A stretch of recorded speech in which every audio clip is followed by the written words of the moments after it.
I was shocked, literally frozen in my bedroom doorway. My mind whirled and my vision blurred. 3 Amishadal City reigned supreme as I struggled to comprehend what was happening. The evidence of my eyes was certainly unmistakable, but my mind refused to accept it. I saw my naked wife lying on her back in the middle of our bed. Nothing seemingly unusual. I had seen her like this for 23 years, but there was a large, hairy gentleman between her legs having her, and she obviously craved it desperately. My ears were also getting proof. "You like that, baby?" It was the voice of Jack, one of the managers in the office where my wife worked. I wondered about the term married pussy. Were her breasts and ass unmarried? "Yes, Jack, come on, come on." That was the voice of Amanda, my loving wife. "Take me, Jack." The action slowed down. Jack almost stopped moving, and my wife clung desperately to him. "He teased me," she whimpered. "Cedric doesn't have you that good, does he, baby?" His voice was as annoying as a summer fly. "What? Take me." She was apparently in no mood for conversation. Her comparative skills regarding fucking grades seemed to be impaired. "I'm better than Cedric, aren't I, babe?" "Stop talking and fuck me," Mandy commanded sharply. "Tell me I'm better than Cedric," demanded he. "Yeah, all right. You're better than Cedric." He threw back his head and laughed. He seemed very pleased with himself. I, however, was not pleased at all. My Special Forces training had taken its toll on my body, and I had become a lean, mean killing machine. I shook my head to clarify where this was coming from. The closest I'd gotten to Special Forces was when I bought a camouflage hat at an Army surplus store. I took 3 steps and grabbed Jack by the hair on the back of his neck. He must have thought my loving wife was clutching him in her arms because he kept moving into her. I threw his head back and punched him in the cheek with all the force I could muster. All of good old Jack's movement stopped, and he collapsed. His face was turned the other way from me, and I let Jack's head fall back down. This blocked Amanda's field of vision as she opened her eyes and turned toward me. One would have thought that a loud sound, like a chef's hatchet hitting a piece of meat when I hit it, should be heard. Apparently it wasn't. She still had no idea I was in the room. I turned and walked quickly out, treading silently on the carpet. I stood outside the door and listened. It looked like I had knocked out my wife's lover. My hands were trembling violently. I was very concerned about this. After all, my hands are my life. I do a lot of typing, and without working hands, I would have a hard time. I heard Amanda start to get angry. "What the hell is going on with you, Jack? Jack! Oh my God, you're bleeding! Get off of me!" Jack obviously wasn't responding. I wondered what I should do. I might have to consult Google. Google knows everything. I decided I should check it out from my car, preferably away from my house. I went downstairs, got in my car, and drove to a park about 3 blocks away. I pulled out my phone and pondered the question. You have to be very specific with Google, or it will give you answers to questions you didn't ask. How do you phrase it? What should you do when you knocked out a man fucking your wife in your bedroom? That seemed reasonable. "Okay, Google." I asked this question. The first 2 links were to jokes. I like jokes, so I looked up the first of those. A couple were pretty good. "What's the best way to blind your wife?"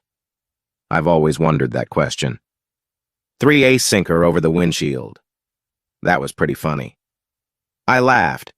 LOL, I can come up with text messages just as good as these. Why didn't my husband report his credit card stolen? This was a mystery to me. The thief spent less than his wife. This also elicited a chuckle, but didn't help my problem. The third was, the number 1 clear sign your wife is about to cheat.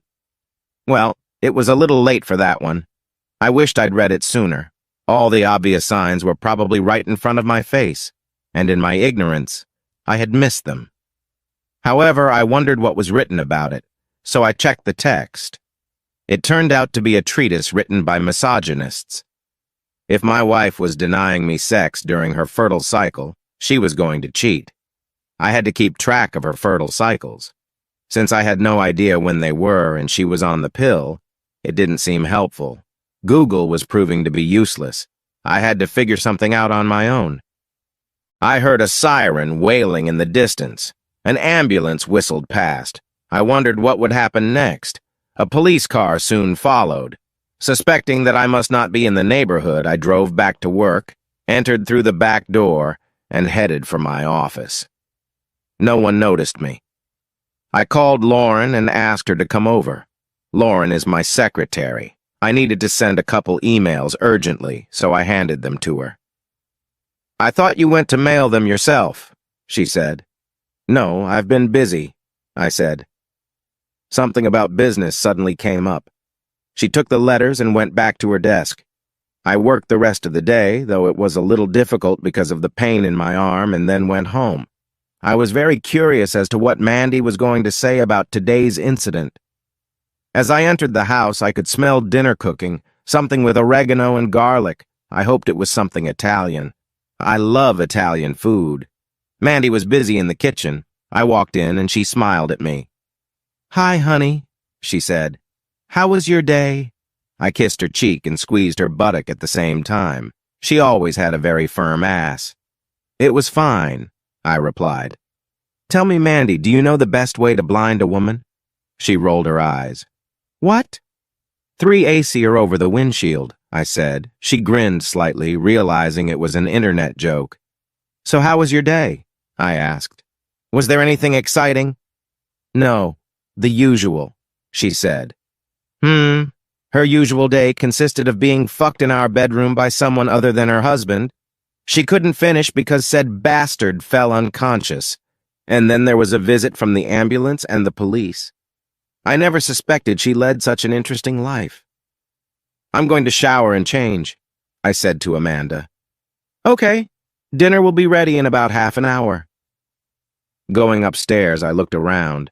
I expected to see yellow tape marking our bedroom as a crime scene, but nothing. The bed was disassembled, and I found a small spot of blood on the mattress. I had to wonder how it got there. The explanation might be interesting. When I went downstairs, everything was ready, and we had a friendly dinner. We went into the living room, and Amanda turned on the TV. We sat down on the couch, and she snuggled up against me. Everything seemed perfectly normal. "Listen, honey," I began. "I noticed a small spot of blood on our mattress. How do you think it got there?" I felt her tense up next to me, then relax after a few moments. "I was shaving and cut my leg," she explained. "I didn't notice right away, and there was some blood on the mattress." "Yep, that explains it," I said. I grabbed her leg and began to examine it closely. Amanda tensed up again. "What are you doing?" she asked. "Looking for the cut," I explained. "I want to kiss it so it will heal faster." "No, that was a while ago," Amanda said nervously. "That's really sweet, though. I have something else you could kiss if you're interested." No, I'll just look for cut marks," I said. I think that answer surprised her somewhat. I rarely turn down an opportunity to kiss something else. Anyway, the idea of kissing something that had recently been occupied by an unconscious man wasn't very appealing. Well, basically occupied by any man, for that matter, except me. She looked at me with some concern. I feigned indifference and Amanda relaxed again. "Do you want to watch a couple episodes of something on Netflix?" I asked. She seemed cooperative, so we watched It's Always Sunny in Philadelphia. She likes it. I don't hate it, so we compromised. Then she tried to get me into bed, but I told her I had a couple of urgent papers to go over and she went to take a bath. She was probably horny from the interrupted intercourse with her lover, but I had no intention of scratching that particular itch. I had business to attend to. We had been happily married for 23 years. She'd given me my beautiful daughter Bailey, and she'd been a good wife and mother. I had no intention of selling her into slavery, although I had heard there were always slots available in those Mexican brothels. I'd never actually been in any of them, but that's what they say on the street. I didn't even know any Mexicans, so that ruled it out. I was pretty sure a guy named Raul from my job was from Guatemala. A Guatemalan brothel just didn't seem to have that kind of sound. Since that was ruled out of the plans, I had to decide what to do next. I made a list. I put home at the top of the page. I never liked that place. I would give it to Amanda. Then the division of the other assets would be much more equitable. The other assets were what I wanted. I erased Dom and put Bailey there. I really wanted Bailey. She's a 20-year-old college sophomore, so of course there wouldn't be custody issues, but I wanted her. She lived in an off-campus apartment and came home on weekends. She also lived with us during the summer, so that could have been awkward. I had to deal with it. A no-fault divorce means we would split everything right in half, so I didn't have to worry about gathering evidence. The only evidence I would need would be for Bailey. She was the one asset I wasn't going to share with Amanda. And I think I know how to accomplish that. I sat down at my computer and checked out the surrounding medical facilities. I know a thing or two about hospitals. I sell and troubleshoot their software. We software specialists always have a backup to our systems. I found out where they were keeping dear old Jack and decided to pay him a visit in the morning. He had a fractured eye socket and cheekbone, and also turned out to have a concussion. He would still be there in the morning, safe and sound, so I could inspect the damage. I took some time to line up my goals, and by the time I went to bed, it was 1 o'clock in the morning. Mandy was asleep, and that suited me just fine. She snuggled up against me, and I shuddered a little. She seemed kind of gross. I wouldn't want to see her touching me. Amanda's transformation was amazing. She went from damn sexy to disgusting all in one day. Do you know how some women can transform themselves with makeup? It was the opposite, and all the Estée Lauder on the planet couldn't change that. She still wasn't up when I left for work this morning. Her work doesn't start until 9. I leave at 7. I brewed some coffee, filled my travel cup but didn't drink it, and put some garlic powder in it. I grabbed a scone and got ready to leave. Then I had other thoughts. Garlic powder doesn't go well with coffee. I added some of it to the rest of the muffin. There, now they matched. The balance in the universe was restored. I made sure my phone was charged and drove to the hospital. My friend Lila happened to be on duty. She's the hospital administrator, and I told her I needed to work on the servers. She gave me a plastic pass and left. I asked the lady at the information desk about dear old Jack, and she cheerfully gave me his room number. He was awake when I walked in, but I don't think he recognized me. His face was quite swollen. They had bandaged his head like a mummy's. It must be very hard to see with one eye covered in bandages and the other swollen to a slit. It looked like it would be hard for him to turn his head, too. His face looked like it was hurting now, almost as badly as my arm after being hit. I took his medical records and scanned them with my phone. Then I walked around his bed, taking pictures from different angles. He was mumbling something incoherently, but I wasn't paying attention. I turned in my pass and went to work. I got a text from Mandy around 8:30. "We have something wrong with the coffee pot." Well, in my opinion, it tasted fine. I put out some burning questions and told Lauren I was taking the rest of the day off. I called Bailey and arranged to meet her for lunch. It was Friday and her last class was at noon. I was hoping she would want to come home with me. But it didn't go so well. At first, Bailey didn't believe me at all. She even accused me of trying to leave my mom. After I told her what happened, showed her the scans of the maps and the pictures of the mummy, she cried, and I had to hold her hands for a long time, calming her down. I didn't mind that one bit, except that I wanted to cry myself. Eventually, she got over herself and just boiled over with anger. "What are you going to do, Daddy?" Bailey asked. "What do you think I should do?" "I've heard that Mexican brothels always have vacancies," she said.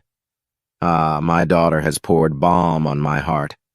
"No, though, I've thought of that too," I said. "We seem to be missing some necessary conditions." "Well, divorce her and leave her with nothing," my daughter suggested. She didn't like that at all, but she understood me. "Well, she wouldn't get half of it from me," Bailey explained her thought. She, having calmed down, wanted to go home immediately and face Mandy. That's what I wanted too, so she followed me home. Mandy hadn't gotten home from work yet, so we just chatted and talked strategy. When Mandy walked in and saw us sitting on the couch, she rushed over to hug Bailey. But her daughter pulled her mother aside with a sharp gesture. "What was that?" exhaled a stunned Mendy. "That was, I don't want you to touch me," Bailey said bilefully. "I don't know where your hands were." Mandy's jaw dropped. "I used some antibacterial stuff on the way home," she said. "And why are you all suddenly worried about germs?" "I'm not worried about germs," Bailey said. "I just thought you might have stuck your hands down some jerk's pants at work and then forgotten to wash them." Now Mandy was completely shocked. "Bailey, what's wrong with you?" she asked demandingly. "You've never talked to me like that before. You need to apologize immediately." "You're right, Mom," Bailey said, and Mandy's face seemed to stop scowling. "I've never talked to you like that before. You should get used to it, though. You've never been a slut before, at least not as far as I know." Mandy looked at me in surprise. "What's going on, Cedric?" she asked, perplexed. "Well, after I told Bailey about the little visit from the ambulance and police yesterday, she has this attitude towards you," I replied. She stared at me, shifted her gaze to Bailey, back to me, and I saw her eyes kind of glaze over. She sank to the floor, head bowed, and whispered something to herself. I couldn't make out exactly what she was saying, but it sounded like, "No, please, no." Bailey and I looked at each other. I think we started getting up at the same time. We helped Mandy up and sat her in the chair. It tilted sideways, but the chair had big padded armrests that kept her upright. "I need to lie down," she said in a weak voice. "I just need to lie down for a minute." We helped Mandy over to the couch. About halfway across, she finally collapsed. We laid her down and put her head and feet on the cushions. "She didn't have a heart attack or anything like that just now, did she?" Bailey asked. "No, I think she's just passed out," I said. "She'll come to in a minute or so." We waited, talking about school, work, just some mundane things. And pretty soon Mandy groaned. Bailey went to the kitchen and brought a cool, damp cloth and a bottle of water. She washed her mother's face and helped her drink some of the water. Mandy calmed down a little, and the first thing she asked was, "How did you know?" "How did you know what?" I asked. I didn't want to make it easy for her.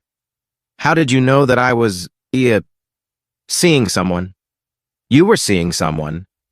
Bailey's voice oozed sarcasm. "What happened yesterday, Mom? You were seeing someone? Guess what? I must have met 1,000 people today. Is this the kind of meeting we're talking about?" "Bailey, I think you should go to your room and give your father and I some privacy," Mandy said. "This doesn't concern you. Your father and I love you very much, but this is between us and has nothing to do with you." Steam seemed to rise from Bailey's head. "Go to my room?" she muttered furiously. "You think I'm 10 years old. I am a grown woman. You have no right to tell me to go to my room. If I were 10 and you told me to go to my room, I wouldn't have done it even then. I don't listen to whores. If Daddy wants me to go to my room, I'll go. I respect him." She looked at me. No, I'm fine," I said. Bailey immediately went back to talking. "And what the hell are you talking about? It's none of your business. It sure as hell does concern me. I had a family. Now you've ruined it." Bailey was practically screaming. "This doesn't concern me? Are you out of your mind? Spring break starts in 2 weeks. What do you think I was gonna do? I was gonna go home and spend some time with my mom and dad. What am I gonna do now? I'm damn sure not going to spend them with your stinking ass." My daughter had a very bold tongue. I had never heard her use words like that before. She was furious. Mandy looked at me helplessly. "Cedric, I'm so sorry." She broke into hysterical sobs. This went on for about 5 minutes. Bailey handed her a box of tissues. When she calmed down, I had a few questions for her. "What exactly are you apologizing for, Mandy? Are you sorry for loving Jack? Are you sorry that he has you better than I do?" she asked. "You were there. What did you do? How? I can explain. Please stop for a minute and let me explain." "Explain what?" I asked. "Didn't you fuck that asshole on our bed? Was that a hologram? She shook her head desperately. Please stop, she pleaded. Just let me. I'm so upset I can't think clearly. What did you do, Cedric? I haven't done anything, I replied. According to the police, you must have hit him with something. And I was at work, remember? How do you know that? You were here, Cedric. I know you were. You couldn't know everything if you weren't here. I have spy devices all over my house, I said mockingly. I know everything. Didn't I tell you I was recruited by the CIA and the Mafia when we were in college?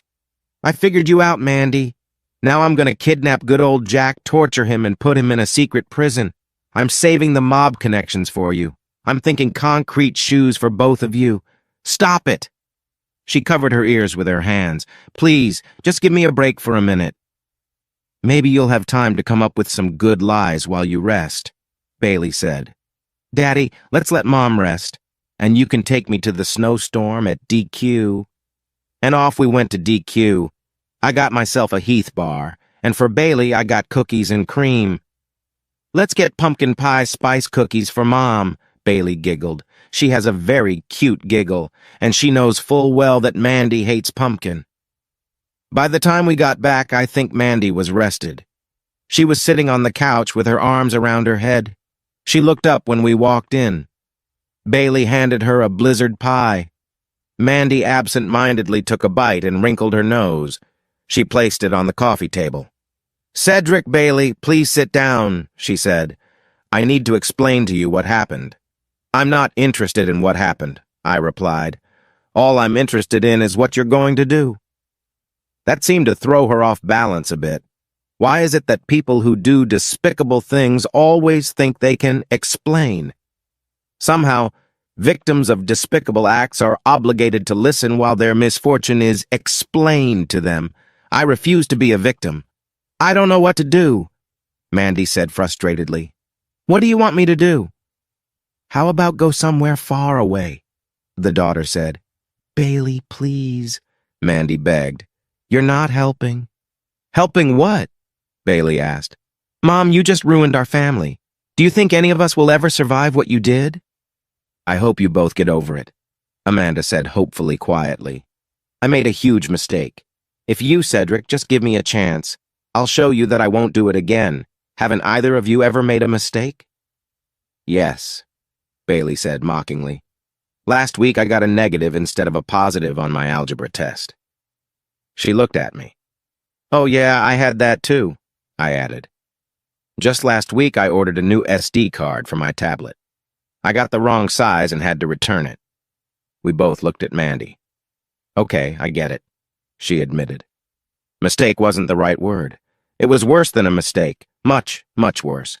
I was really stupid, and I'm so sorry. If you'll let me, I'll show you how sorry I am. Why did you blow the guy's brains out? Bailey inquired. If you had doubts, why didn't you just ask him to leave? So how do you know about this? I know you did something, Cedric. You've been here. You know what he said. I didn't mean anything like that. It was just something he...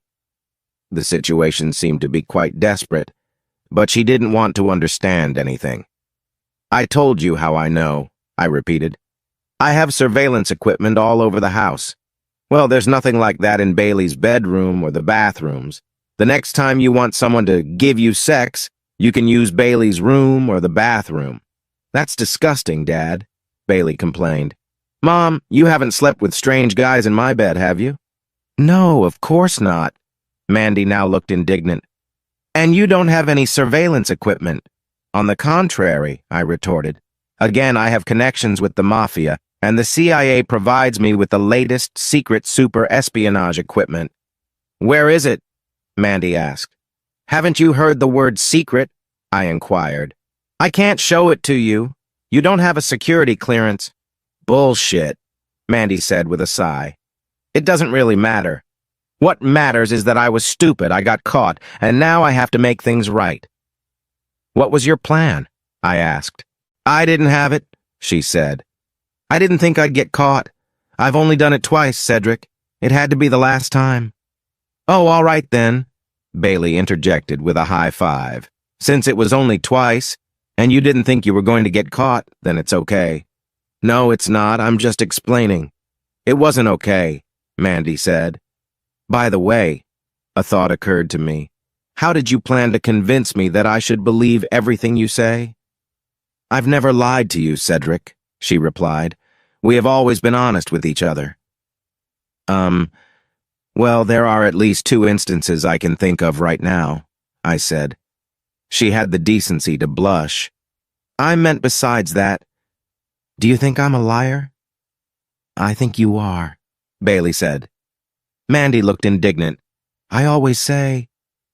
Apparently even she realized how ridiculous that sounded. I'm not a liar, she said nonetheless. Okay, I lied to you about it, Cedric. I didn't know what to do. I hoped you wouldn't find out. I've never lied to you about anything else. What's your point? I asked. I did something stupid, Mandy said. It was only twice, and when yesterday was supposed to be the last time. I'll never do it again.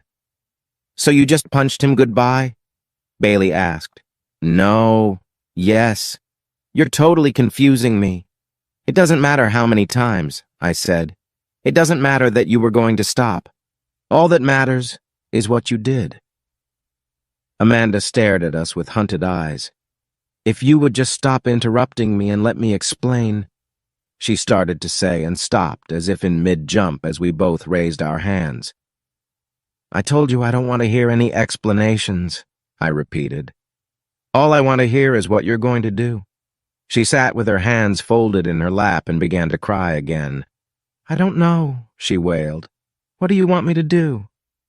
Well, no, you can't take it out on me, I said. You messed this up, you fix it. I don't know what to do, she sobbed. Well, I hope you'll let me know when you figure it out, I said. In the meantime, I think you should move your things to the guest room. I'd like to ask you to leave, but I can't make you. But I don't want you anywhere near me. She burst into tears again. Please don't make me do this, she begged. It's pretty cruel, Daddy, Bailey interjected. Did you ever sleep on that bed? No, I replied. What's wrong with that? Trust me, it sucks, she said. I think you must have bought it on sale 50 years ago. I'll go back to my apartment and my mom can take my bed. Anyway, I don't want to be here with her. Don't sleep with anyone in my bed, Mom. Mandy threw her a pitying look. How can you be so mean to me? Well, I thought you might want to get away from the security cameras for your little afternoon fun, Bailey giggled. If you're bringing home some scruffy guy, you should use the bathroom. You're not using my bed. It was better than stand-up comedy. I wanted Bailey to stay just to hear her banter. On second thought, I said, I don't want to sleep on the bed in my room either. Jack and all your other mistakes probably left beak marks on it. There was no one else here? Mandy was practically screaming. There was just Jack, and it would never happen again. I changed the sheets and put in a new mattress pad. She looked at me and I shook my head. I remember that blood, I told her. When you hit him on the head, he was bleeding on the mattress, wasn't he? You never cut yourself when you shaved your legs? She looked guilty. I cleaned him with bleach, she said. I didn't beat him, you did. Still, other people's blood is dangerous. I just thought I should mention it. Working in hospitals, you learn things like that. I could get AIDS. Well, in the meantime, I think I'll go check out Adams. Adams was the place Mandy always wanted me to take her for the weekend.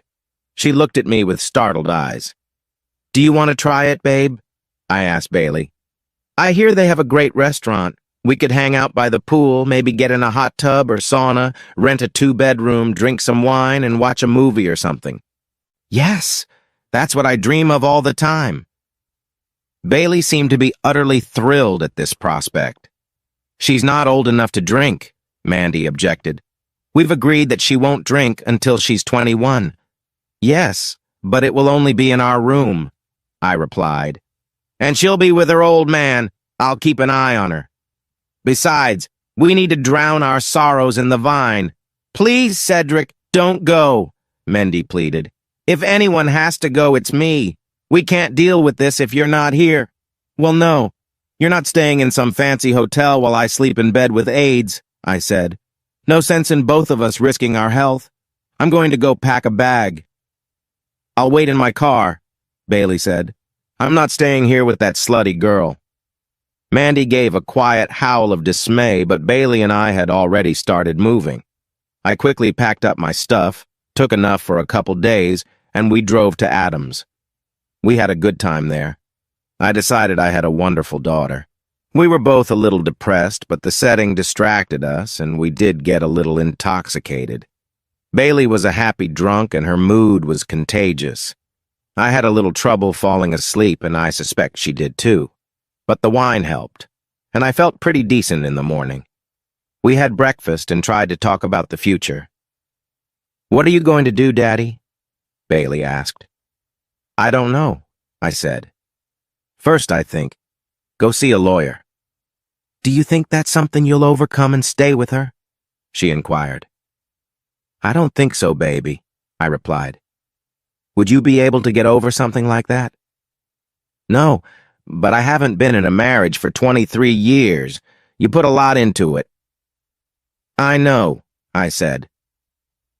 The problem was that 23 years seemed to mean a lot more to me than it did to Mendy. When she went after Jack's big friend, it pretty much told me that me, you, and those 23 years didn't mean that much to her. Bailey looked sad. "Yeah, I know what you mean. I'm going back to class, Dad. Are you going home?" "I think I'm going to stay here one more night," I answered. "I'll be back tomorrow night. I'll have to face some old songs about the main thing, but sooner or later it will happen. I can't run away from it forever." She hugged me tightly, kissed me, and left. I knew I would be okay as long as I had my baby. She had always been my girlfriend, and that wasn't going to change. When I pulled into the driveway, I breathed deeply for a while and then went to tease the lion in his den, so to speak. Mandy was sitting at the kitchen table when I walked in. She clearly hadn't had a very good time. Her eyes were red and puffy, and her hands were clenched into fists. My stomach turned sour, and I went to pour myself a glass of milk. "Cedric, I need to—" she began. I interrupted her. "Just stop, Mandy. Do you really imagine I care about what you need? I need a wife who doesn't fuck men in our bed. Bailey needs a mom she won't be ashamed of, and you still want to tell me what you need?" She started to cry. "That's not what I meant," she sobbed. "Of course I know that. What I wanted to say is that in order for me to start repairing the damage I've done, she could barely hold back from saying, "I need to." "You what?" "I have to tell you something," she finally said. "I have to try to figure out exactly what you want me to do. I want you to come with me to Robinson's office tomorrow," I said. Her face paled even more. "The lawyer's office? Why do you want to go there, Cedric?" "It's what people do when they get divorced," I told her. "I don't want a divorce," she wailed. "Well, that's weird," I replied. "When you sleep with men other than your spouse, it usually happens." "It wasn't men," she protested. "It was just one man, and it only happened twice before you caught me." "Why should I believe you?" "I don't know." Her voice sounded unhappy. "Nevertheless, I'm telling the truth. I know I made a huge mistake, Cedric. I was weak and foolish. I never imagined things would escalate as they have. Please, Cedric, can't you just talk to me? Tell me what I can do to fix this." "I can't imagine," I said. "What would I do to fix this with you if you caught me sleeping with Lauren on our bed?" "I'd probably go to Robinson and start the divorce," she said. "I hope you're more generous than I am. I know you are. I'm a selfish bitch, I know that, Cedric. But I apologize to you." "Mandy, I don't know what to say back," I told her. "I'm the kind of guy who loves one woman. My wife has to be one-man-oriented. I thought that's what you were, and I was wrong." No, you weren't wrong," she protested. "I was just being stupid and using terrible judgment. I'm going to see a therapist, Cedric. I'll go to counseling with you. I'm going to start going to church. Maybe Bailey will let me go with her. I'm sorry, Cedric. I know that's not all I'm gonna do. Please just give me a chance. What the hell? I lived with this woman for 23 years. I'd loved her. Even though Bailey seemed to be okay with everything I wanted to do, would she lose respect for me if I just kicked her mother to the curb? I didn't know the answer to either question. I looked over at Mandy. She sat there with frightened eyes, looking at me like a puppy who tore up your slippers and knows he's in big trouble now. Amanda, you screwed up on this one, I said. I don't know how you're going to convince me that I can trust you again. I don't know how you're going to get me to look at you as desirable again. I'm willing to give you a chance, but we'll just have to see how it goes. Bailey called the next morning and told me that Mandy had asked to go to church with her the following Sunday. I told her what was going on. I'm glad, Daddy, Bailey said. She's a stupid bitch, but I love her, and she's my mom. I'm mad as hell at her, and I'm not going to put up with it for a long time yet, but I know she loves you and you love her. I'll help in any way I can. I love you, Daddy, and I'll always be there for you. Thank you, baby, I said, swallowing the huge lump in my throat. You just worry about me, and I love you too. I think we'll work it out. Mandy is a beautiful woman, and I'm sure I'll remember those 23 good years enough to dull the memory of that horrible day. We'll just have to see what happens. I've sent a message to Google. They want better answers to some common questions.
The early morning light filled the hospital room, softly enveloping the three women standing guard at the man's bedside.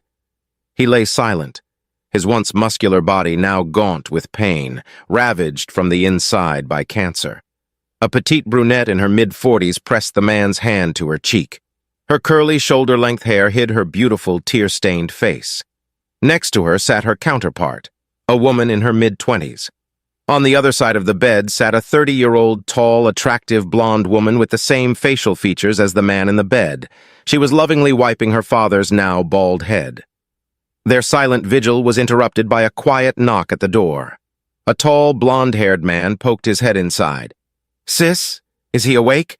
he asked the blonde in a whisper. "Not now, Tim," Angie answered. "He's only awake for a short time. The morphine keeps putting him to sleep." "Molly," he said softly, turning to the older brunette. "Can we come in?" She looked up at him, smiled weakly, and nodded. He stepped back and opened the door. A very attractive woman in her 50s walked into the room, embarrassed. Her long hair, consisting of a thick mixture of blonde and silver strands, flowed freely over her shoulders. Even at her age, she still had a body that women 20 years younger would envy. "Molly," she greeted softly. "Gwen, please come in." Angie stood up and looked at Molly. Molly smiled encouragingly and nodded. The young blonde turned to her guest again. "I think you can sit here, Mom." "Thank you, Angie." To what followed was a chess game between humans. Each move of one of the human chess pieces caused another piece to move. Each move to the king triggered a counter move to defend it. Finally, there was silence in the room. Gwen now sat on the other side of the bed from Molly and her daughter Jessica. Angie had moved to a chair in one corner, and Tim was sitting on a chair in the other corner. "Thank you for letting me come today," Gwen said quietly. "When the kids told me that Joe was going to spend the rest of his time at home, I had to ask to see him." "It was the right thing to do," Molly said tiredly. I discussed it with Joe, and he agreed. He won't need visitors once we get him home today, so I'm glad you could be here before he's discharged. He groaned softly as his eyes slowly opened. Eyes that hadn't looked at each other in over a decade now met. Gwen? He whispered softly. I'm here, Joe, she whispered. Where's Molly? I'm here, honey, his wife said softly, stroking his arm. He smiled weakly, looking into his wife's soft brown eyes. Looking around the room, he turned his attention to everyone present. We are gathered here today, he grinned, hearing a few chuckles. Opening his eyes, he took a deep breath. He cleared his throat and stared at his ex-wife. Okay, Gwen, he said weakly. Say what you need to say. I'm sorry if I doze off. I can't stay awake. I understand, Joe, Gwen said. I'll be brief, but if you do fall asleep, please don't worry. Most of what I have to say is about our children anyway. He nodded, and she took a deep breath. Joe, I just wanted to say goodbye to you. It's already been said. 10 years ago. Yes, she said with a slight tremor in her voice. I remember, but when I heard you were dying, I realized there was something else I needed to tell you. I'm sorry, she whispered tensely. Please, Joe, tell me you forgive me. They stared at each other in silence for a moment before Joe sighed. You're forgiven, he said softly. Gwen leaned back, clearly surprised by his answer. Just like that? She asked. He snorted. No, not just like that. It took years to say it and mean it. Molly was the key. He wrinkled his nose in pain and let out a muffled groan. Reaching out, he pressed the button on the morphine drip. After a few seconds, his breathing became deeper and his face visibly relaxed. A few minutes later, he was asleep. I'm sorry, Gwen, Molly said softly. He's going to be away for a while. I know it's probably not what you were hoping for. Gwen shook her head. Actually, it was more than I could have hoped for. I could only dream that he would say he forgave me. I know I have you to thank for that. No, Molly said softly, shaking her head. I could never get Joe to do anything he didn't really want to do. Oh, I know he'd do things for me that he'd rather not do, but he'd never do anything he didn't think was right. Hi, I'm still grateful to him for finding someone like you after I lost his love. You didn't lose his love, Mom, Angie hissed. You threw it away. I know, Angie, Gwen replied sadly, and it's something I'll regret for the rest of my life. You regret it too, don't you? Angie snorted, and then sat silent, her lips pressed together as if she'd eaten a lemon. My soul, we all regret things we wish we hadn't done or things we hoped might have turned out differently. Some of it we couldn't control, and some of it we brought on ourselves. My biggest regret is that I let myself go crazy in those months. Don't try to make excuses, Angie snapped.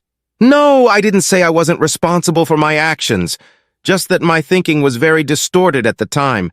There was a lot going on back then. I doubt you or Tim were aware of it. I know that neither your father nor I ever told you the details of everything that happened.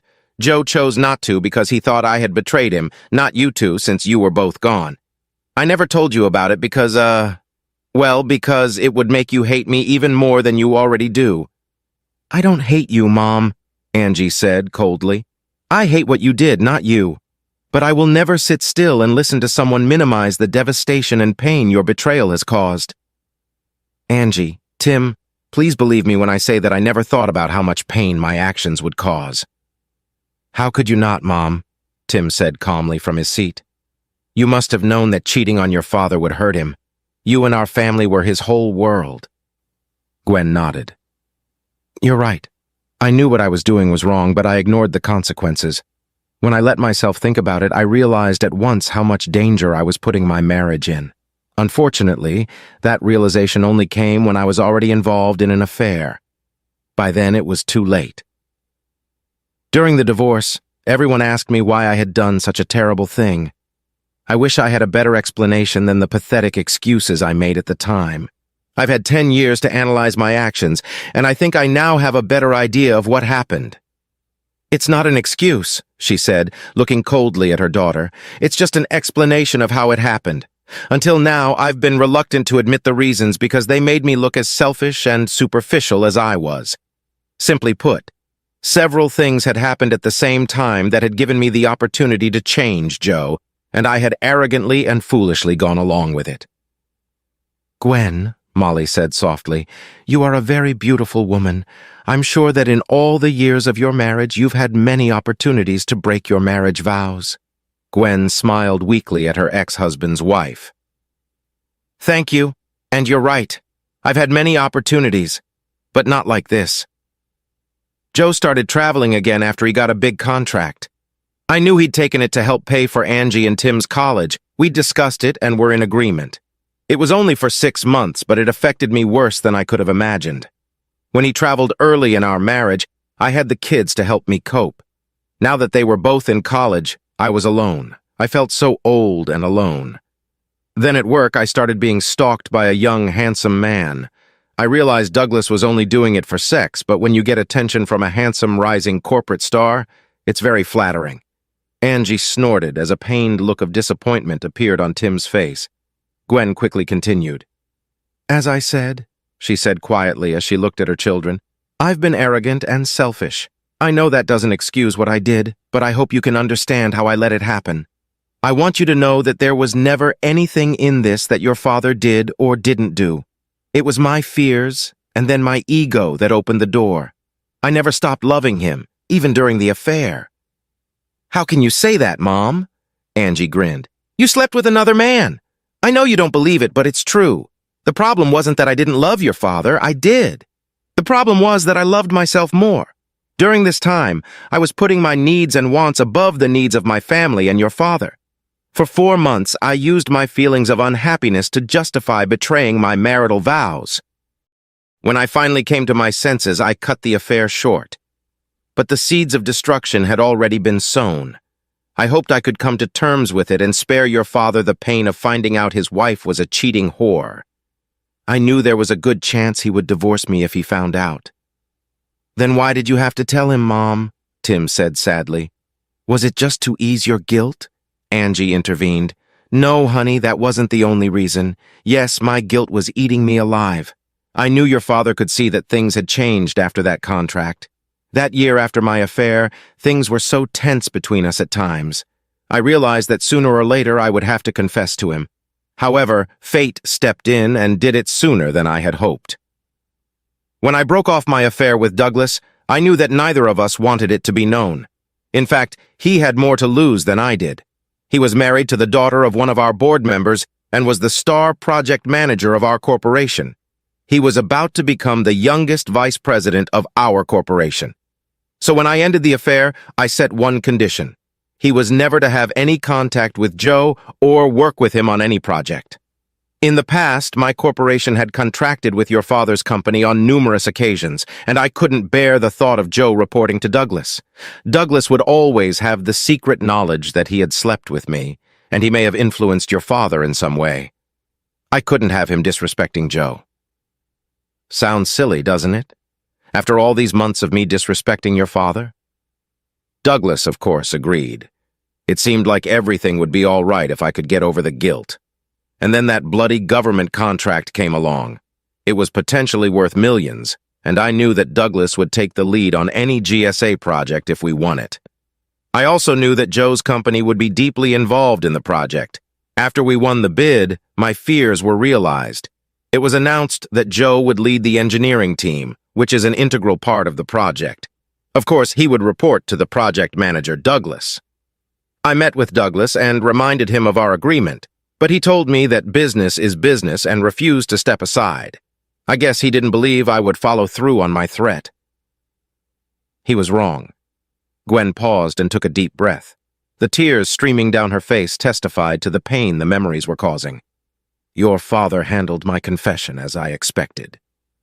He sat stoically and listened, asking a few clarifying questions. I watched him gather the necessary information before making a decision. When I saw a tear running down his cheek, I knew it was going to end badly for us. The next day, he removed himself from the team. I don't know if he was trying to do the right thing and protect his company's interests, or if he suspected what would happen when he left. Either way, things worked out just fine for your father as all hell broke loose. He was a key figure on that team, so when he tried to leave, it got everyone's attention, including the bigwigs in both of our companies. When they started asking questions, their assistants started digging for answers. It didn't take them long to uncover the affair between Douglas and me. And that's when the nightmares that had plagued me for the past year became a reality. As I expected, the dollar sign outweighed all of Douglas's influence, and he was removed from the project. This, however, went in favor of Joe and his company. The awkwardness of the situation prompted my corporation's management to offer his company a larger percentage of the contract profits, and he ended up getting a promotion. Things weren't going so well for Douglas and me. "What did you expect?" Tim commented coldly. "I didn't expect it, dearie," Gwen said softly. "Not even then." The embarrassment of her confession was etched on her normally pretty face. It was obvious that she had been carrying this burden for years. "I couldn't even imagine how bad it would be. Douglas and I tried to find another job, but found that we were actually on the blacklist. Apparently, Douglas's father-in-law took his family and daughter's shame very personally.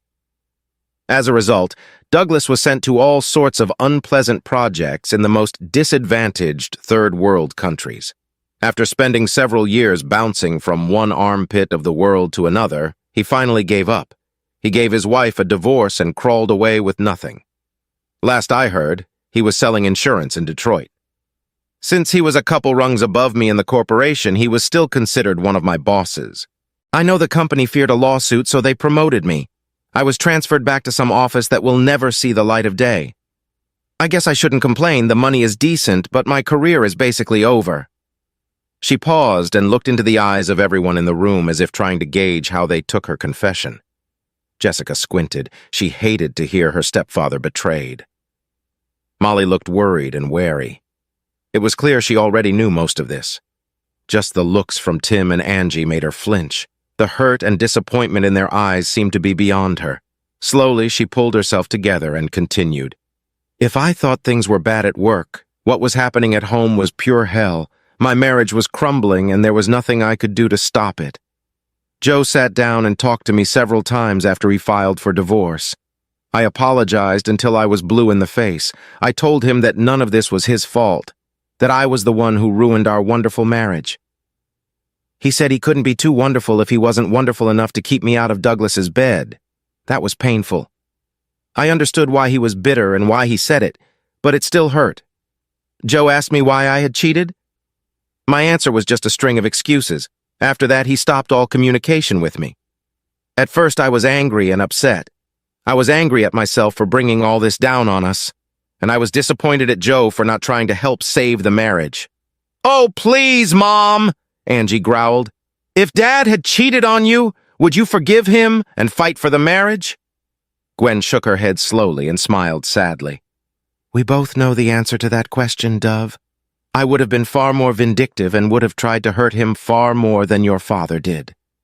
Angie, I said I was disappointed, but not because I didn't understand why he was reacting that way. I didn't really blame him. I was angry because I saw our 20-year marriage going downhill. I knew I had pulled the plug, but I was furious that I couldn't stop it. Only Joe had the chance to save it, and he chose not to. You know, if he really wanted to make my life hell, he would have taken me back." There were a few sighs. "You always had a way with words, didn't you, Mom?" Angie grinned. "That's not what I meant, and you know it, Angie," she said, with tears in her eyes. "What do you mean, Mom?" Tim asked softly, standing behind her back. "I would do anything to show your father how sorry I am for ruining us. I would have humiliated myself to the point of shaming the old Tijuana whore just so he could find a way to love me again. But that night, when I told him about my cheating, I knew it would never happen. Even through my tears, I saw how deeply I had hurt the man I claimed to love. I swear I saw his love for me die right before my eyes. Our marriage was over. I saw it in his eyes." "He had to move on, Mom," Tim said softly.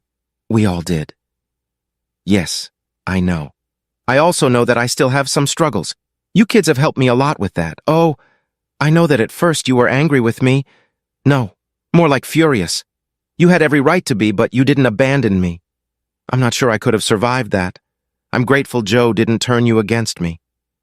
"Dad would never do that," Tim said quietly. "No," Gwen said, shaking her head. "No, it wouldn't have been him." She smiled sadly at her son and then turned to Molly. "Do you know that I prayed that somehow I could get my marriage back?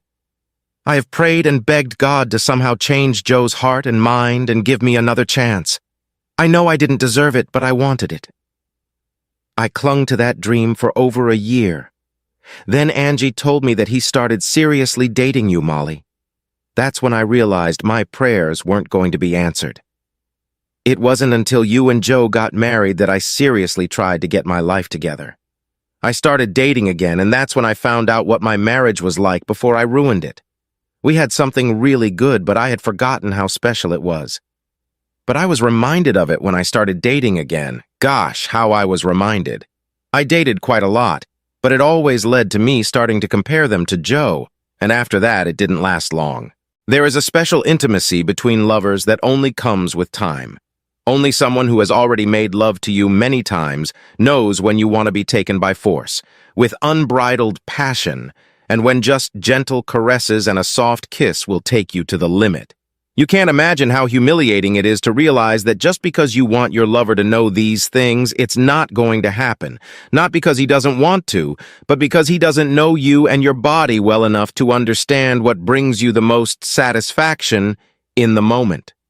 My nightmare was realizing that I was the reason these things were gone.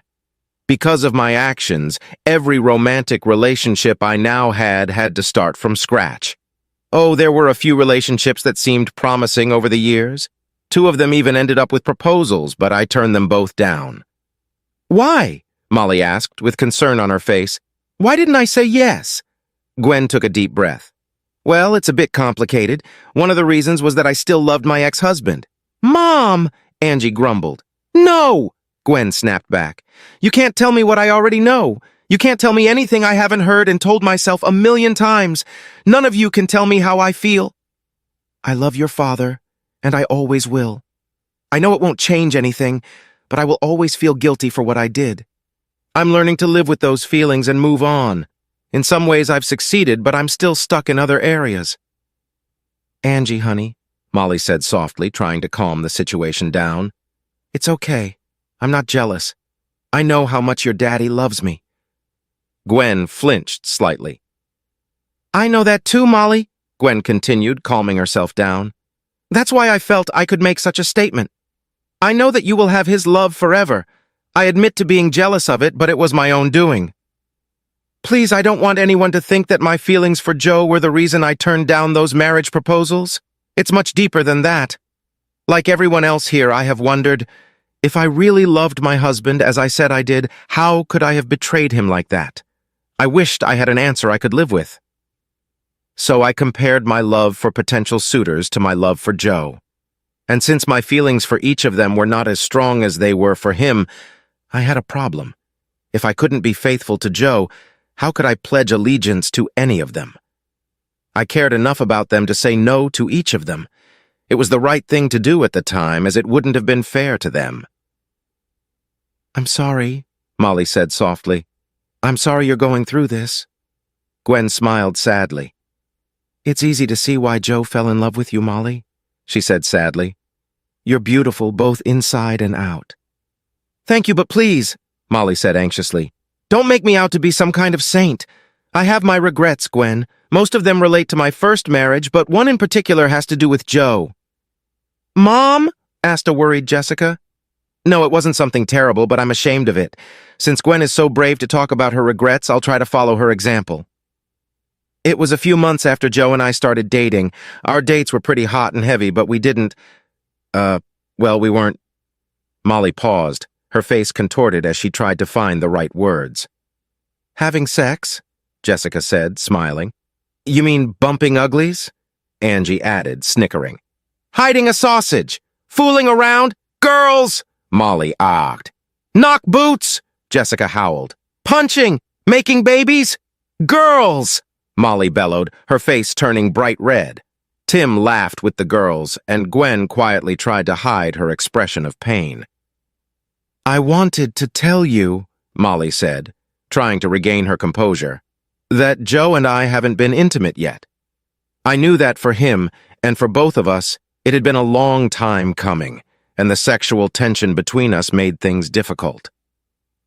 And then I overheard the phone ringing. It was obvious that Molly was starting to feel uncomfortable.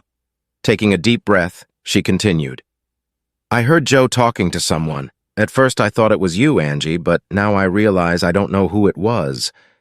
But whoever it was, Joe was talking about a possible reconciliation with Gwen. I knew I loved Joe, but I was still very scared after the disaster of my first marriage. Even though my first husband had left us 9 years ago, I had never let a man as close to me as Joe. I knew he was a good man, that he would be a good father and a wonderful husband. So I decided he was mine. That week, I shamelessly pounced on him, trying to possess him and keep his attention on me alone. In short, I seduced him." "Mom," Jessica said, smiling, "I highly doubt it took much seduction to get Dad's attention. I mean, gosh darn it, every time I saw you two, you were constantly touching each other." "Seriously, Molly," Angie added, "Daddy never seemed to be able to keep his hands off you." "Your dad was always very affectionate," Molly replied. Jessica snorted, and Angie and Tim smiled. "Affectionate is another word for horny?" Jessica grinned. "Jess!" scolded Molly. The 3 adult children laughed. Gwen fidgeted awkwardly in her seat. "Mom," said Jessica, still smiling, "I don't understand why you regret showing the man you love how much you wanted him." "Sweetheart, I don't regret it. I only regret that the fear of losing him led me to do it. I also wonder what would have happened if I hadn't done it. Would Joe have waited for me? Would he have gone back to Gwen? Whatever happened, I would have hoped he was happy. I know I was more than happy with our life together." "Molly," Tim said softly, "Dad always said you and Jess saved him." Molly nodded and laughed softly. "I know that's true," she said warmly, "but he actually saved us too. After my ex left, I had some serious trust issues. I went on dates over and over again for almost 10 years, but those issues kept getting in my way. I had a hard time believing that a man needed me for more than just sex. And then Joe dispelled those misconceptions." "Well," Jess grinned, looking at her smirking stepsister. "What?" Molly asked, confusion written all over her face. "Of course Daddy wanted more from you than just sex. Of course he did, honey. Oh my God!" Tim, Angie, and Jess laughed as they watched Molly's face turn bright red again. "Jessica Patterson, behave yourself," she replied, holding back a shy smile. "Your father's love was so much more than just that. He's a good man and a wonderful father. Even when he first got sick, he still took care of us. I couldn't have prayed for a better, more loving husband. He has made the last 8 years happier than I could have ever imagined." "I never thought Joe seriously considered reconciling with me," Gwen said quietly. "I wondered who he would talk to about something so personal." "Well, since today is apparently Jerry Springer's family confession day," Angie said sarcastically, "it was probably me. Dad and I have had several conversations on the subject." "I didn't realize you were so involved in his decisions at the time," Molly said softly. Angie sighed, looked at Jess, then back at Molly. "More than you might guess," Angie replied calmly. "I knew Dad was at a crossroads, whether to live in the past or move forward. He said he was falling in love with you, Molly, and if he didn't break up with you, he might ask you to marry him. He said he still had feelings for Mom. He told me that you can't be married to someone for that long and not have feelings for her." I asked him about those feelings. He said that while before it was almost pure love, now it was a mixture of love and hate, anger and bitterness, fatigue and despair. He was questioning whether to go back and try to deal with these feelings or start over. Naturally, since I was trying to set him up with Molly, I pushed him into it. "You tried to set him up with other women?" Gwen said sadly. "I didn't realize you hated me so much." "Mom, like I said, I don't hate you, but it wasn't about you. It was about Dad. I saw what your cheating had done to him. It almost killed him. He may have looked strong and calm on the outside, but inside, he was bleeding. I stayed with him that summer after you told him about your affair. It was a month after you confessed and all hell broke loose. I can't tell you how many times I went up to his room to check on him and heard him crying. He didn't cry in front of me, but when he was alone in his room, he let the pain come out. I sat quietly outside his door in the hallway and cried with him. Tears filled Gwen's eyes, and she shook her head slowly. "I never knew," she said quietly. "I knew I had hurt him, but I never saw any sign of his pain except for his occasional outbursts of anger. That's because he didn't want you to see it. He didn't want you to have the satisfaction of knowing how much you hurt him. I never wanted to hurt him like that. I was selfish and completely focused on what I wanted and needed, but I didn't maliciously try to hurt your father.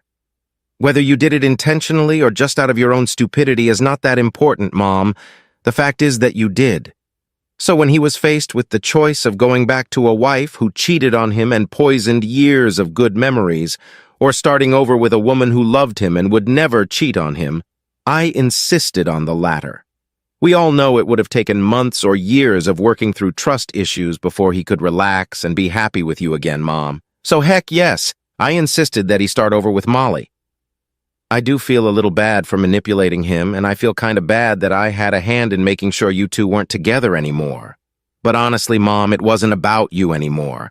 It was about my father's happiness, and I believed, and I still believe, that he was happier with Molly than going back and trying to get over the nonsense of rebuilding his marriage to you. "Angie, I didn't realize you played the role of matchmaker so well," Molly interjected gently. "I'm torn between scolding you and hugging you and thanking you." "Well," Jessica intervened, "she didn't do it entirely on her own. I have my own confession to add to all this." "Jess?" Molly asked in surprise. "Mom, you know I met Angie in college. She was an upperclassman who tutored me my freshman year.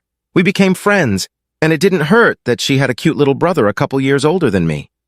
She looked at Tim and smiled sadly, then turned back to her mother. "I was still living at home, and Angie came to visit me a few times. I could tell she was watching you very closely. When I brought it up with her, she shared her thoughts that you and her father would be the perfect couple. The next year I was going to move to campus, and I was worried about you being alone.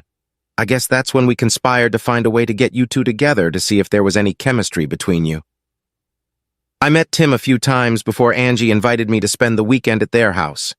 When I first met Joe, I fell in love with him immediately." Angie snorted with laughter. "She fell in love with him almost as fast as you did, Molly," Angie snorted. "Bullshit," Jessica snapped back, smiling. "I fell in love with him at least a whole week faster than my mother did. It took her that long to pull her head out of her ass and accept the fact that she loved him too." "Jess tongue," Molly stated firmly and allowed herself a small smirk. Jessica playfully stuck her tongue out in her mother's direction and smiled innocently. "Anyway, now that I'm hooked, we started planning how to get you two together. Angie came up with the idea of inviting you and me to visit for the weekend. I'm sorry to say that to cover our plan, we used the story that I loved Tim very much and wanted my mom to meet him." Jessica turned to Tim. "I'm sorry, Tim. I guess I never apologized to you for giving the impression that I took us more seriously than I really did. You were a great guy when we were dating, and obviously I was very attracted to you, but you weren't in love with me." "I know," Tim interjected. "I couldn't figure out what was going on at first. I knew I liked you more than you liked me, but that first visit to my house was a surprise. Then when I saw you with your father, I was even more confused. I won't say that a guy's ego doesn't suffer when his girlfriend falls for his father more than him, but after your next visit with your mom, I finally understood everything. Until then, I was afraid I had fallen in love with a girl with serious issues with her own father." "Well," Jessica laughed, "I guess that's true in a way. I don't know many 19-year-olds who change their last name when their mother remarries. Even though we'd never lived under the same roof before, he was more of a father to me than any other man." "Well," Tim grinned, "after seeing your mom and watching your father's reaction to her and you, it became quite obvious. I'd forgotten how long it had been since I'd seen him smile and laugh like that." The silence in the room was filled with both smiles of reminiscence and anxious regret. "Well," Tim said quietly, "since everyone else has confessed to some deep, dark secret, I guess it's my turn." When all eyes turned to him, Tim cleared his throat. "I just wanted to let you know that you'll probably read something in the papers next week that might upset you. And yes, it's true. I am the lost Kardashian sister, and I recently got engaged to Bruce. Excuse me, Caitlin Marie Jenner. Jerk! Snorted Angie. The room filled with sporadic laughter, a stark contrast to the earlier mood. Just like his father, Gwen and Molly said at the same time. Both women looked at each other in surprise before Tim stepped back into the conversation. Thank you, he said, smiling warmly. I couldn't think of a better compliment. The laughter died down, and there was an awkward silence before Gwen stood up gracefully. Molly, she smiled sadly, thank you again for letting me come here today. I'm still trying to move on with my life. This meeting was a big step for me. Thank you for letting it happen. You're welcome, Gwen, and I hope you can move on and live a wonderful life. It was mostly Joe's decision, although we both felt that something good could come out of it. If he didn't feel that way, I wouldn't have agreed. I wouldn't let anyone hurt my husband.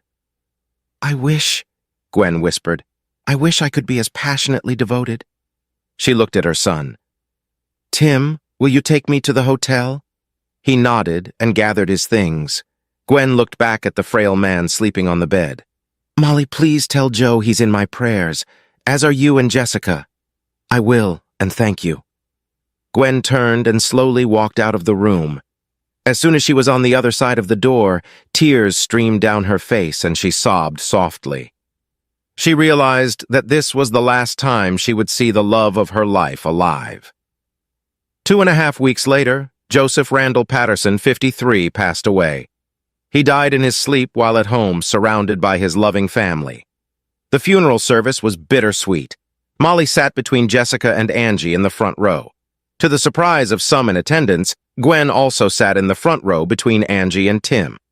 After the service, friends and family expressed their condolences and then left, heading for the family reception. Now all 3 adult children surrounded Molly as she stood outside the limousine. Molly, Angie said softly, I want to thank you again. I never thought I'd see Dad smiling again after the divorce, but you and Jess brought it back into his life. You reminded him that he could love again, and there was no doubt that he loved you both. Molly reached out and gently took her hand. Never forget how much he loved you and Tim. He was always so proud of you both. We know, Tim said, smiling sadly. But divorces make them hard on everyone. Even though Angie and I had already left home, their divorce was hard on us. We wanted to be there for Daddy because he was so hurt and angry, but we couldn't be there every day. We are so thankful he found you. Angie and I also want to thank you for the way you treated Mom these past few weeks. You allowed her to say goodbye to Dad and be a part of the celebration of his life today.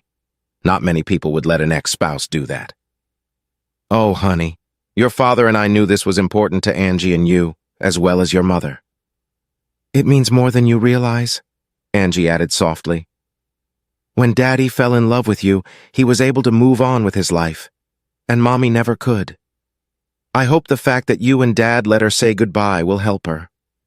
Molly, not only did you give my dad a new life, but you may have allowed my mom to do the same. Your dad and I love you both so much, Molly started to say, but her voice broke. I love you both. Molly tried to suppress her sobs as she leaned against the limo. Tears began to run down her face. I'm really going to miss him, she sobbed. Tim stepped forward and put his arms around her as she buried her face in his chest and burst into tears. The 2 young women embraced each other as they watched her grieve the loss of her love. Gradually, she came to her senses, and everyone turned their attention to the lone woman kneeling beside the grave. Ignoring those present, the woman sobbed quietly. She gently stroked the cold marble headstone, whispering words to the man she once called husband. Angie and Tim silently walked over and stood on either side of their mother. Mom, Angie whispered softly, it's time to go.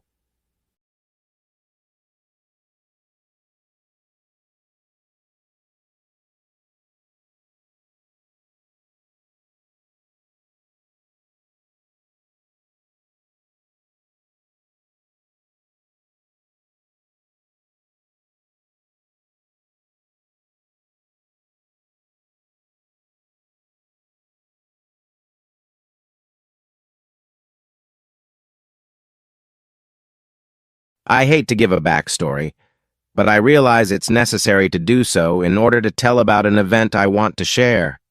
What I look like or what Stephanie looks like is not important. Use your imagination to fill in the blanks with yourself and the love of your life. Stephanie and I found each other mutually attractive. What sparked between us wasn't based on looks. This story is about love. I'm married to Stephanie. Other people called her Steph, but I never did. I thought it was a beautiful name. She also called me Robert, although everyone else just called me Bob. Our affectionate names for each other were our formal names. That part will become important later. My hobby is astronomy. I like to look at the stars, as well as the planets in our solar system. I have an assortment of telescopes. Some people have a lot of guns. Some people have a lot of vinyl records. I have a lot of telescopes. I get new ones, just like anyone who likes the latest version of their favorite things and is eager to get the newest modification. If you had asked me a few months ago if something was wrong in our marriage, I would have told you, hell yes. Lately, something seemed off. Stephanie and I had been married for 3 years. We talked about the right time to have kids. We had a wonderful moment when we both decided it was time. For 2 months, that's all we talked about.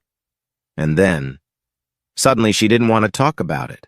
Our sex life, which had been crazy with the excitement of having a baby, wasn't back to what it used to be. It became more like a ritual. It wasn't cold. The sex seemed mutually satisfying, but the passion wasn't there. And then 3 weeks ago, the sex just stopped. I assumed it was because of female issues I could never understand, or because she changed her mind. Both of my theories were wrong. I returned after work at my usual time. Nothing really told me what was to follow. There was no strange car in the driveway. There was a stranger's car parked on the street, but I didn't realize it until later. I walked in to see my wife and a man I had never seen on our couch before. Normally, I would call it a couch, but what I saw is the reason I describe it differently. They were sitting together holding hands. This was unusual. Stephanie usually let me know when someone stopped by to visit.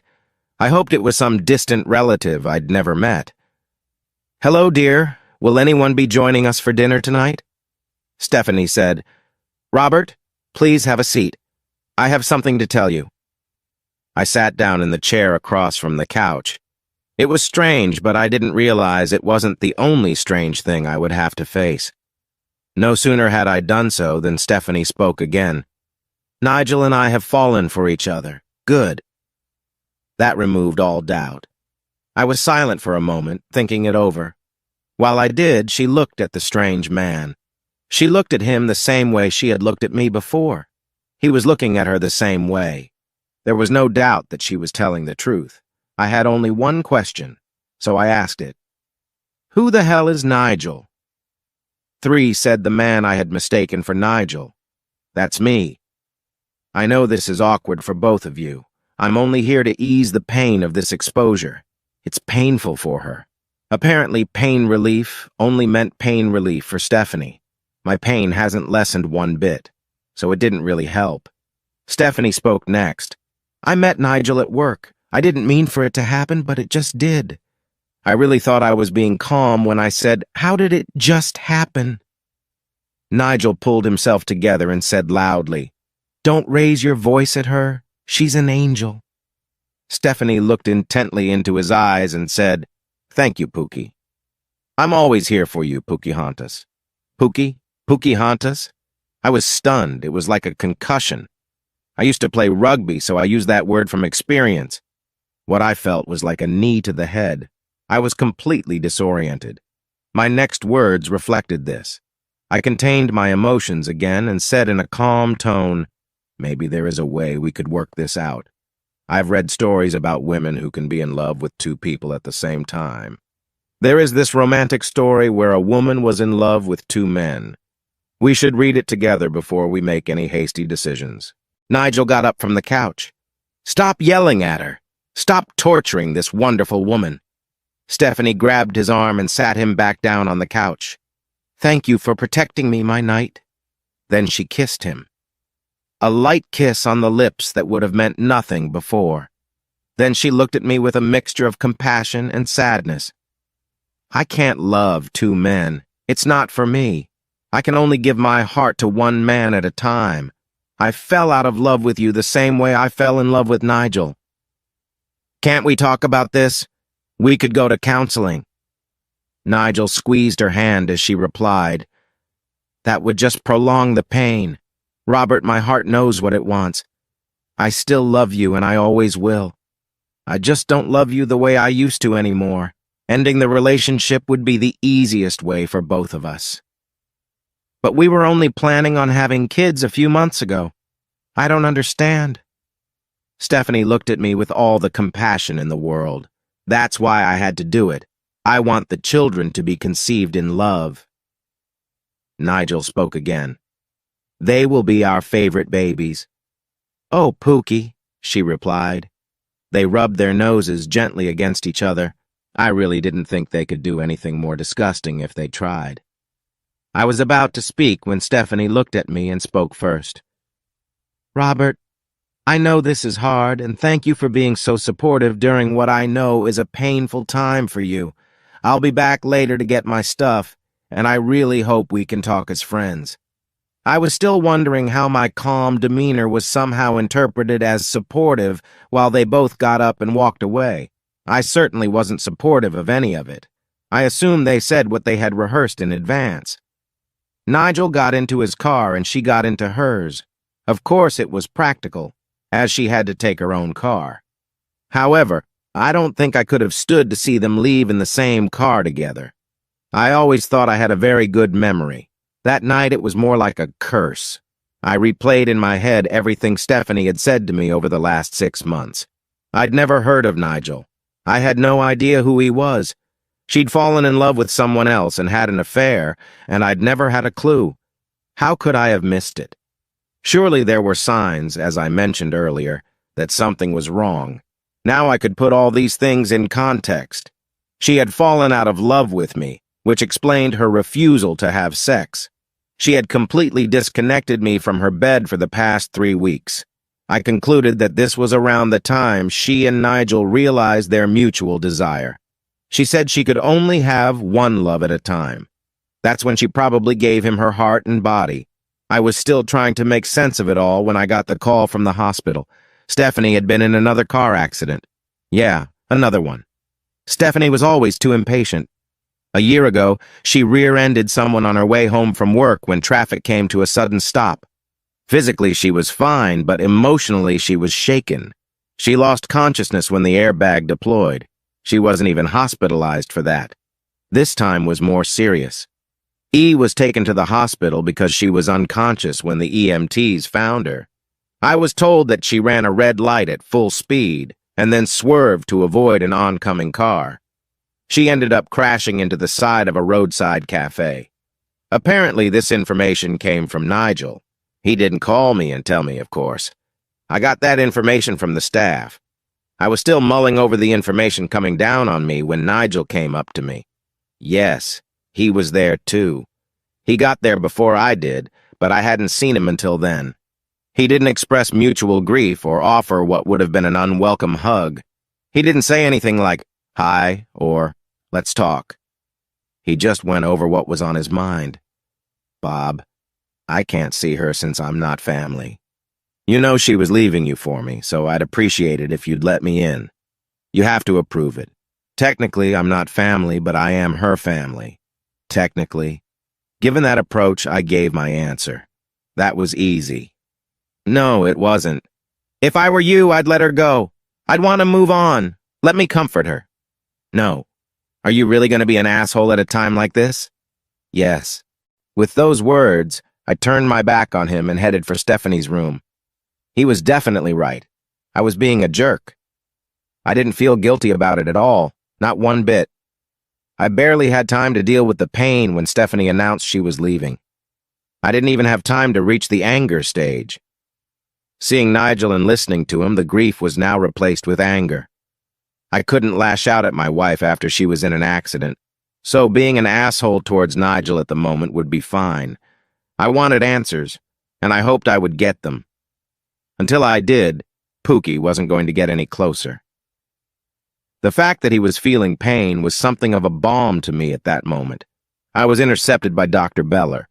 He looked like a wise and experienced physician.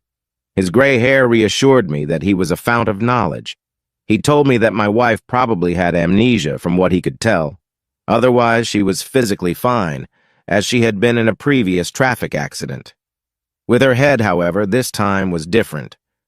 Except for soap operas, I had no idea what it really meant. What I had learned from the TV was that I had to hit her in the head again to bring back her memories. I soon realized that soap operas should not be considered a source of medical knowledge. Dr. Beller was very much like a doctor when he explained this to me. She has retrograde amnesia. I didn't realize there were different types. There is also a version called anterograde amnesia. People who have it can't create new memories. Have you ever seen a movie called 50 First Dates? Yes, it's actually a criminally underrated Adam Sandler movie. All Adam Sandler movies are underrated. Well, let's all keep our opinions to ourselves. No point in pissing him off, after all. He was her doctor.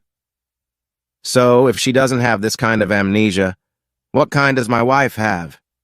It's the kind everyone is most familiar with. She can't remember anything after a certain point. She'll create new memories anyway. Is it permanent? It rarely is. Usually the memories come back. It's extremely rare that they never resurface again. How long does it take for the memory to come back? It varies. It could happen this week. It could take a year. It could take even longer. So at any point, she could just suddenly remember everything? It's entirely possible. It could also be that she starts remembering certain things, but not all of them. She gradually remembers more and more things. So what you're saying is that you really have no idea what's going to happen. That's exactly what I'm saying. Besides, you gotta give Mama's Boy another chance. Adam Sandler is a comedic genius. I will. Apparently anyone can be a doctor these days. So much for believing in gray hair. They let me in to see my wife. She was awake and alert, and confused. Robert, what's the matter? The doctors tell me I've just been in an accident. I grabbed her outstretched hand and she squeezed mine. I squeezed back. What's the last thing you remember? I was coming home from the office. The car in front of me stopped, but I didn't hit the brakes in time. Her memories seemed to go back to an accident that had happened a year before this. It was before Nigel, as far as I could tell. I also wondered if her memories went back to another accident. Had she had some serious injury then that the doctors hadn't discovered? Or was it a coincidence? Those thoughts should have been discussed with the doctors another time. Or not. Right now, I was preoccupied with something else. Stephanie, you had another accident the day you left me. I left you? Why would I ever do that? You told me you were in love with Nigel. Nigel? Who the hell is Nigel? He's someone you know from work. I don't know anyone at work called Nigel. That was interesting. Either Nigel was new there, or she lied to me about how they met. Look, I don't want to worry you. We can talk about this another time. You can't just drop a bombshell like that and not talk about it. My first thought was, that's exactly what you did to me, you whore. There was no point in saying it or coming out to spite her for something she didn't remember. I took the long way out. Truthfully, with difficulty. I told her the whole story just as I had heard it from her. She interrupted me several times and was close to accusing me of lying. She seemed unable to comprehend anything I was saying. Once again, this is exactly how I felt when she and Nigel confessed their mutual love to me earlier that day. She was full of questions that I couldn't help but answer, such as, did you cheat on me? No, Stephanie, I never did and I never will. Did you beat me up or something? Same answer as last time. Then why would I do it for no reason? I kissed her hand. Stephanie, just come to your senses. We have time to talk about this. I'm glad you're okay. Stephanie was kept in the hospital for a few days while the doctors ran tests. I was there every day after work. So was Nigel. Every time I came in, he'd say something like, Bob, can we talk? No. Bob, you know that.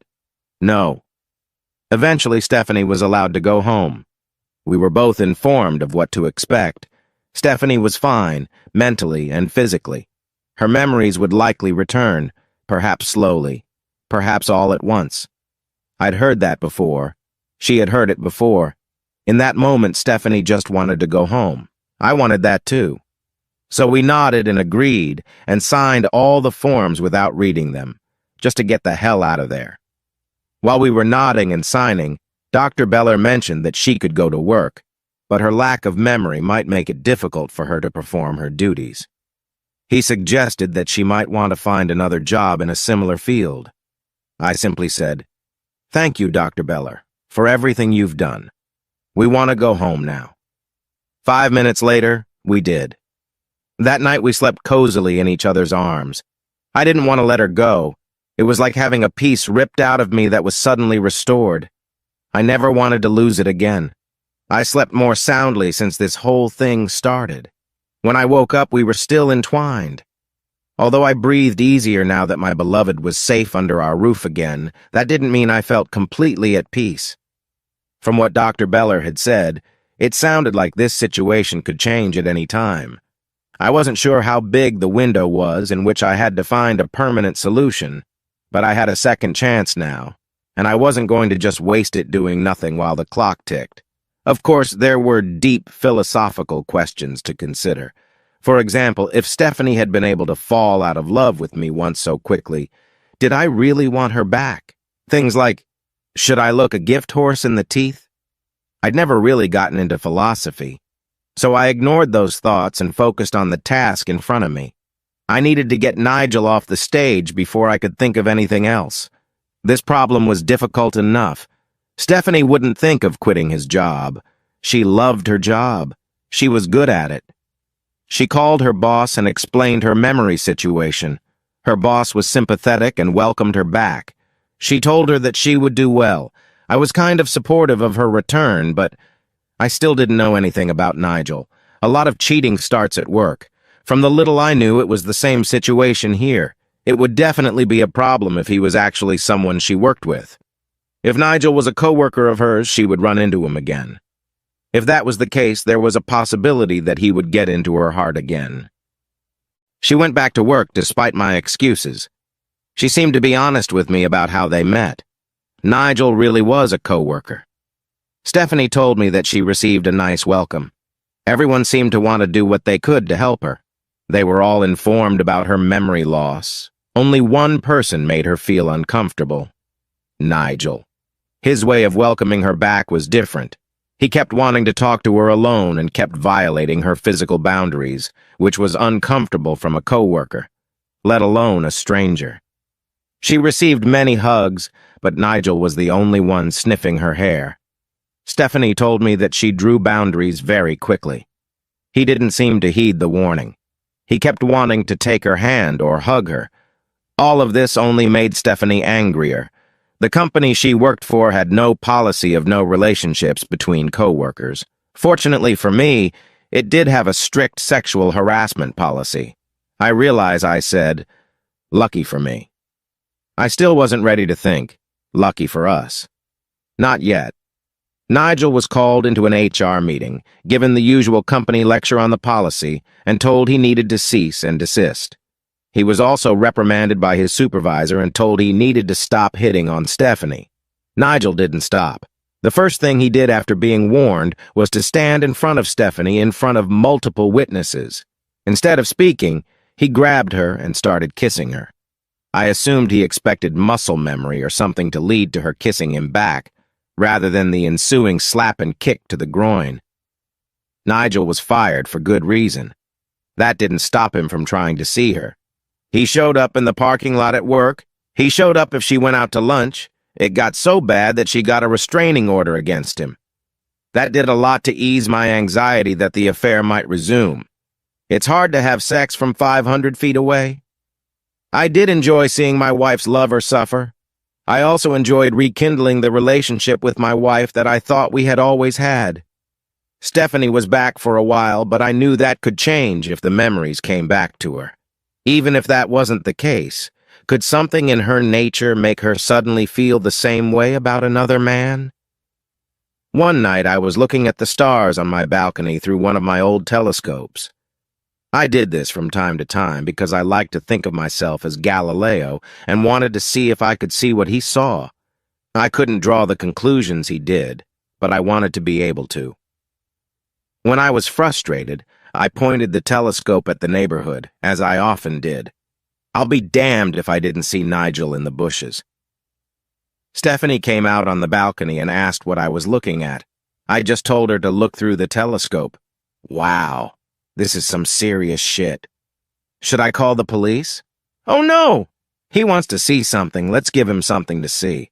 What do you mean? I want him to see me making love to you. I want him to know that you're mine. He'll see you and me naked. You told me he's already seen you naked. No, you're the only one who's ever seen me naked. I don't think he's ever seen me naked.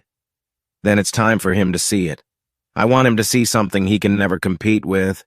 Let's let him see something from me that he will never get or see again. Let's show him two people in a love that will never be equaled.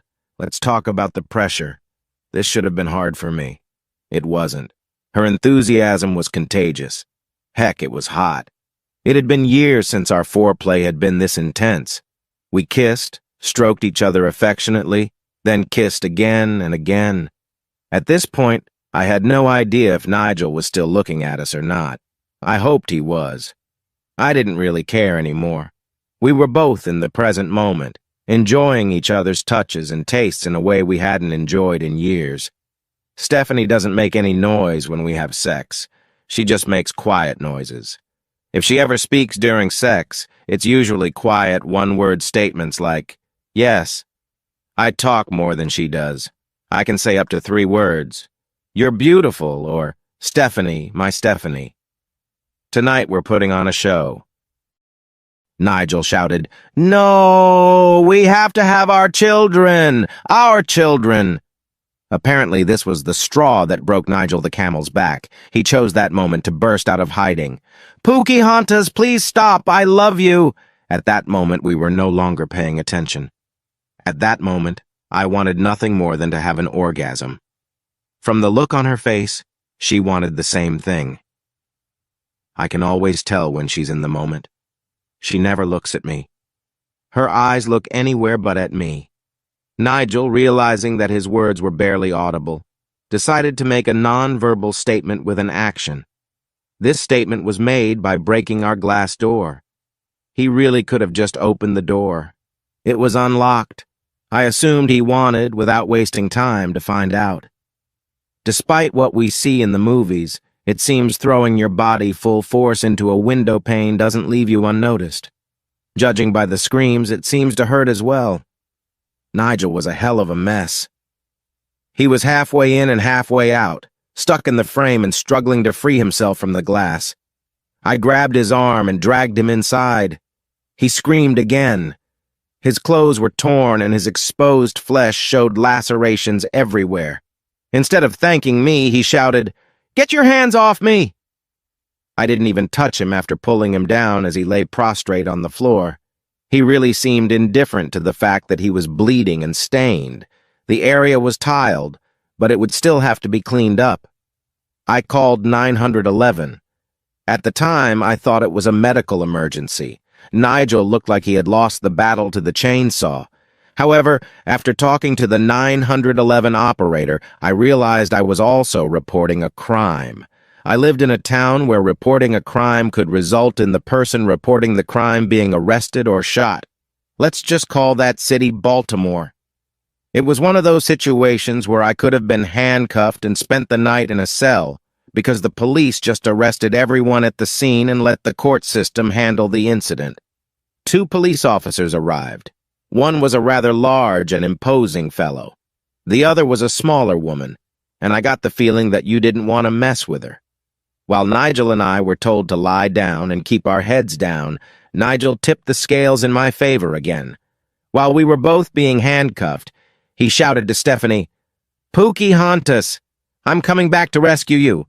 The larger police officer was Officer Whitecloud. That was all he and his partner needed to hear. I really hoped that someday he would be promoted and eventually become Chief Whitecloud. When the dust settled, the court decided that Nigel had violated the restraining order. He was also guilty of breaking and entering. Nigel was going to disappear from our lives for a while. It didn't hurt when Officer Whitecloud took the stand where he mentioned Pookie Hantas in front of the most liberal judge that could have presided over the case. Did I mention that the judge was also a woman who hated stalking? At that moment, I wanted to kiss her, but I didn't want to test fate. Nigel went to prison. Oh, not forever. He got a sentence of 2 years and served 3 months. It was still an unexpectedly harsh sentence. He was now a criminal. That would put an end to his future. It looked like he finally got the message because there was no more communication from Pookie. That was one problem that could be done away with, but there was still a time bomb bringing back her memories. I selfishly didn't want that to happen. Considering how she was thinking about Nigel now, I don't think it would be good for her either. Nevertheless, we had to move on, ready for it. I had no doubt that if it ever happened, we would be together. I also had no doubt that it would be a complication we didn't need. That's where my story ends. In my opinion, they live happily ever after. This story is best appreciated as a humorous story, which it should be. However, I realize that some readers will find this story unfinished because the reasons for this novel were never explained. I didn't explain it because I don't know the reasons. I used a collection of real-life experiences to describe Stephanie's thoughts when she decided to leave him.